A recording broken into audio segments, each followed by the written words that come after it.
আসসালামু আলাইকুম রহমতুল্লাহ। ভারত দাঁত বের করে হাসতেছে আমাদের এই অবস্থা দেখে। ভারত বাংলাদেশের বর্তমান যে সরকার আছে সেই সরকারের সাথে কাজ করতে চায় না, করবেও না। এটা কারণ হলো ভারত বিশ্বের সবচেয়ে বড় গণতান্ত্রিক রাষ্ট্র। তারা গণতন্ত্রবিহীন কোনো শাসকের সাথে তারা ডিল করতে চায় না। এটা তাদের আইডিওলজি এবং এটা তাদের দেশের পলিসি। এখন এ পর্যায়ে যে পুরো বিশ্বে ডক্টর ইউনূসের নেতৃত্বাধীন বাংলাদেশ এখন যেভাবে রেড অ্যালার্ট পাচ্ছে বা বাংলাদেশ সরকার, ডক্টর ইউনূস সরকার যাদের সাথে সম্পর্ক রাখছে তাদেরকে কেউই হজম করতে পারে না, যার ফলশ্রুতি স্বরূপ বিশ্বের বিভিন্ন দ্বারপ্রান্তে আমাদের দরজা বন্ধ হয়ে যাচ্ছে। আর এটা দেখেই ভারত মনে করেন বাংলাদেশকে নিয়ে হাসি ঠাট্টা ফাজলামো করার সুযোগ পেয়ে গিয়েছে। আর এই ফাজলামো করার সুযোগ আমরাই তৈরি করে দিয়েছি। একদিনের দুটো ঘটনা দেখেন। ইউনূস সরকারের বিরুদ্ধে বিশ্বজুড়ে রেড অ্যালার্ট। কানাডা ও ব্রিটিশ পার্লামেন্টে বাংলাদেশ নিয়ে বিস্ফোরক আলোচনা। আওয়ামী লীগ নিধনযোগ্য 4,000 মন্দির হামলার দেয় আন্তর্জাতিক কাঠগড়ার অন্তর্বর্তী সরকার। বর ব্ল্যাকম্যান এবং আনিতা ভ্যান্ডে ভেন্ডের চরম হুঁশিয়ারি। অংশগ্রহণমূলক নির্বাচন ছাড়া কি তবে সব কিছুই অবৈধ? দেখুন, আপনারা দেখতে পাবেন ডক্টর ইউনূসের মব রুল, মব যেটা ভায়োলেন্স যেটা বলে, আর পশ্চিমা চাপে নেপথ্যে থাকা আসল সত্যের আলাপন, সংখ্যালঘু নির্যাতন সহ আর বিশৃঙ্খলার জন্য প্রশ্নবিদ্ধ হচ্ছে নির্বাচন। কানাডার লেবার কসাসের সদস্য আনিতা ভ্যান্ডেনমেন্ট অটোয়াতে এক ঐতিহাসিক পিটিশন উত্থাপন করেছেন। এই পিটিশনে যা বলা হয়েছে যে 5ই আগস্ট 2024-এর পর থেকে বাংলাদেশে আইনের শাসন বিলুপ্ত হয়েছে। সবচেয়ে ভয়ঙ্কর তত্ত্বটি হলো সংখ্যালঘু হিন্দু সম্প্রদায়ের উপরে 4,000-এরও বেশি অগ্নিসংযোগের ঘটনা ঘটেছে। হিন্দু মন্দির বাড়িঘর পুড়িয়ে দেওয়া হয়েছে। ভুয়া ধর্ম অবমাননার অজুহাতে দীপু দাসকে পিটিয়ে হত্যার মতো ঘটনা ঘটেছে। কানাডা নাগরিকরা প্রশ্ন তুলেছেন, ডক্টর ইউনূস সরকার কেন এই সহিংসতা বন্ধে ব্যর্থ? কেন আওয়ামী লীগের লাখ লাখ নেতাকর্মীকে গণগ্রেপ্তার করা হচ্ছে? বিচারহীনতা, চিকিৎসা সেবা না দেওয়া এবং কারাগারের মৃত্যু যে চিত্র কানাডা সংসদে তুলে ধরা হয়েছে তা ইউনূসের মানবাধিকারের ফেরিওয়ালা ইমেজকে মাটির সাথে মিশিয়ে দিয়েছে। এবং ব্রিটিশ পার্লামেন্টও একই অবস্থা, যদিও ব্রিটিশ রাষ্ট্রদূত সারা কুক তিনি আবার একটু উল্টোপাল্টা করার চেষ্টা করতেছেন। এটা তো দুটো কানাডার ব্রিটিশের কথা বললাম।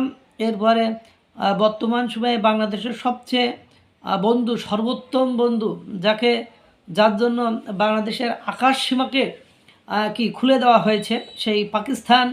বাংলাদেশ যেদিন পাকিস্তানের জন্য আকাশ সীমা খুলে দিয়েছে, ঠিক সেই দিনই মার্কিন যুক্তরাষ্ট্র তাদের আকাশে পাকিস্তানকে নিষিদ্ধ করে দিয়েছে। অর্থাৎ সন্ত্রাসবাদ, জঙ্গিবাদ সহ আরও বিভিন্ন অপকর্মের অজুহাত নিয়ে এসে, ভিক্ষাবৃত্তি সহ বিভিন্ন অজুহাত নিয়ে এসে তাদের জন্য দরজা বন্ধ করে দিয়েছে। এই হলো বাস্তবতা। শুধু এটা নয়, এবং বাংলাদেশের আপনি সম্প্রতি দেখেন বিভিন্ন অধিকাংশ দেশেই বাংলাদেশের ভিসা এখন বন্ধ। তাদেরকে যেতে দিচ্ছে না, ঢুকতে দিচ্ছে না, বা বাংলাদেশ দেখলেই তাদেরকে রিজেক্টের তালিকা অর্থাৎ বাতিলের তালিকায় ফেলে দিচ্ছে। এর অন্যতম কারণ কি? আপনি দেখেন বাংলাদেশের বর্তমান সময়ে যাদের সাথে সম্পর্ক সেই রাষ্ট্রগুলোর দিকে একটু তাকান। পাকিস্তান, তুরস্ক, আজারবাইজানের নিষিদ্ধ, আজারবাইজানের কলঙ্কিত, আজারবাইজানের দুর্নীতিগ্রস্ত, আজারবাইজানের মানবাধিকার লঙ্ঘিত প্রতিষ্ঠান থেকে এলএনজি কিনবে বাংলাদেশ সরকার।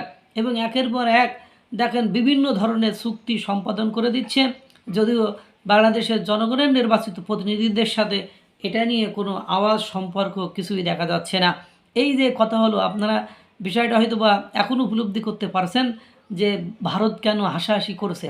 পাশাপাশি বিশ্বের সবচেয়ে বড় একটা আসর ক্রিকেটের, সেই ক্রিকেট আসর থেকে বাংলাদেশকে বের করে দিয়েছে বা রিজেক্ট করে দিয়েছে, বাতিল করে দিয়েছে আপনার আইসিসি।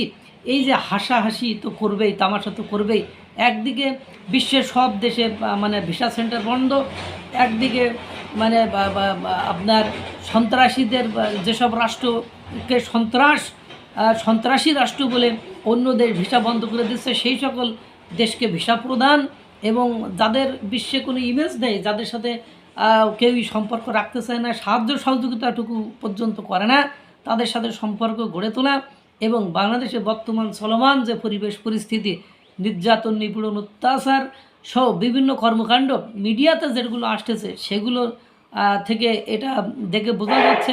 এবং একের পর এক দেখেন ভারতের বিভিন্ন কর্মকর্তা কর্মচারী মানে এদেশ থেকে চলে যাচ্ছে, তাদের পরিবারকে এদেশ থেকে নিয়ে যাচ্ছে এবং যেসব চিত্র, যেসব মানে ক্যারিশমেটিক কর্মকাণ্ড ডক্টর ইউনূসের মাধ্যমে বিশ্বের সামনে উপস্থিত হচ্ছে এবং বাংলাদেশের ব্যবসা বাণিজ্য শিল্প কলকারখানা দিন দিন মানে বন্ধ হয়ে যাচ্ছে, বাংলাদেশের হত্যার পরিমাণ বেড়ে যাচ্ছে, ছিনতাইয়ের পরিমাণ বেড়ে যাচ্ছে, রাহাজানি পরিমাণ বেড়ে যাচ্ছে, বাংলাদেশের বেকারত্বের সংখ্যা ইতিমধ্যে 14 লাখ, মানে চাকরি যারা করতো তারাই 14 লাখ বেকার হয়ে গিয়েছে, আসন্ন 6 মাসে আরও 12 লাখ বেকার হবে এবং মানে বিশ্বব্যাংক থেকে রিপোর্ট দিয়েছে যে বাংলাদেশে চরম দারিদ্র্য সীমার নিচে বাস করছে 1/3, অর্থাৎ 3 ভাগের 1 ভাগ মানুষ চরম দারিদ্র্য সীমার নিচে বসবাস করছে।